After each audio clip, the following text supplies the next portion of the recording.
dien en lei. Matteus 20 vers 28 sê, want die Seun van die mens het nie gekom om gedien te word nie, maar om te dien en sy lewe as losprys vir baie te gee. Jesus is 'n uitstekende voorbeeld van wat vandag diensknegleierskap genoem word. Dit is leierskap wat fokus op diens. Sommige mense sien 'n behoefte om hulle wil 'n verskil maak en raak dan betrokke.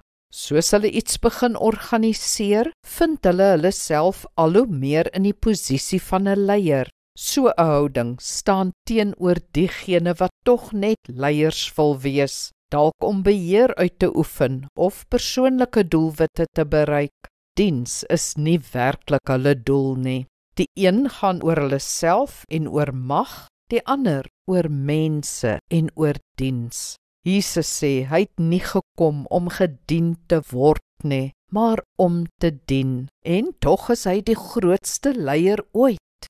Ons leierskap gaan juis oor diens. Jesus sê as ons groot wil wees in God se ryk, moet ons eers dienaars word. Dan sal die Here self vir ons tot leiers verhef. Kom ons bid saam. Hemelse Vader, maak my 'n dienaar soos Jesus Christus, die knegg van God en dienaar van mense. Gebruik my, Here, dis my beloning. Werk u liefde deur my. As ek in die proses verantwoordelikhede moet aanvaar, is dit ook goed. Amen. Die Here seën jou.